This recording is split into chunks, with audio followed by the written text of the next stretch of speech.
দুই জায়ের হেসেলে আপনাদের জানাই স্বাগত। আমরা খুব ভালো আছি, আপনারা কেমন আছেন জানাবেন। আশা করি আপনারাও খুব ভালো আছেন। আজকে আমি দেখাবো বাঙালির একটি প্রিয় খাবার, ঝিঙা আলু পোস্ত।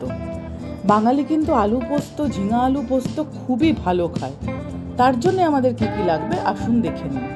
আমি এখানে ঝিঙাগুলোকে এরকম লম্বা লম্বা করে কেটে নিয়েছি, আলুগুলোকে কেটে নিয়েছি, আর নিয়েছি পোস্ত, সাদা জিরে, লঙ্কা আর তেজপাতা।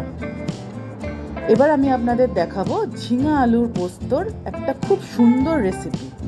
আমি কড়াইতে তেল দিয়ে তেল গরম করে লম্বা লম্বা করে কাটা আলুগুলোকে আগে একটু ভালো করে ভেজে নেব। এবার ওই আলুর মধ্যে একটু নুন আর একটু হলুদ দেব, দিয়ে ভালো করে আলুগুলোকে বেশ করে একটু লাল লাল করে ভেজে নেব।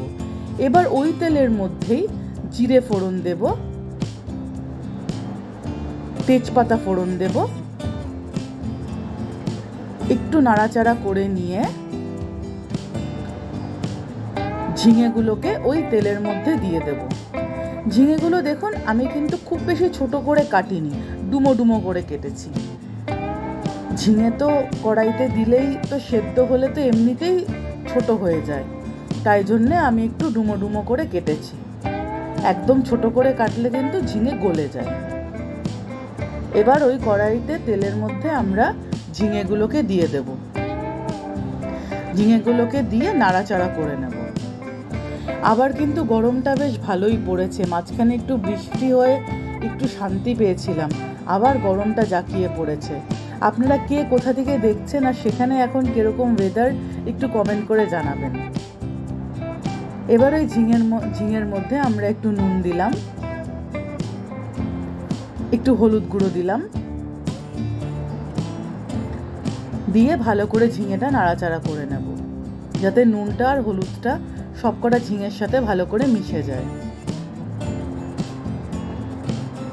দেখুন এবার আমি ঢাকা দিয়ে দিয়েছি। ঝিঙেটা দেখুন ভালো সেদ্ধ হয়ে এসছে, আর সেদ্ধ হয়ে কিন্তু ঝিঙে থেকে বেশ ভালো জল বেরিয়েছে। এবার আমি কাঁচা লঙ্কাগুলো ফেরে ফেরে দিয়ে দেব। ঝিঙে আলু পোস্ত কিন্তু খুব বেশি ঝাল হয় না, সেই জন্য আমি কাঁচা লঙ্কাগুলো এরকম লম্বা লম্বা করে ফেরে ফেরে দিয়ে দিয়েছি। এবার আমি আগে থেকে ভেজে রাখা আলুগুলো দিয়ে দেব। আমি এখানে কয়েকটা পটলও দিয়েছি। আমাদের বাড়িতে সবাই একটু ঝিঙে আলু পটল সব দিয়ে খেতে পছন্দ করে, একবার ট্রাই করে দেখবেন, খুব ভাল লাগে। এবার পোস্তটা আমি মিক্সিতে বেটে নিয়েছি, বেটে নিয়ে পোস্তটা আমি কড়াইতে দিয়ে দিয়েছি।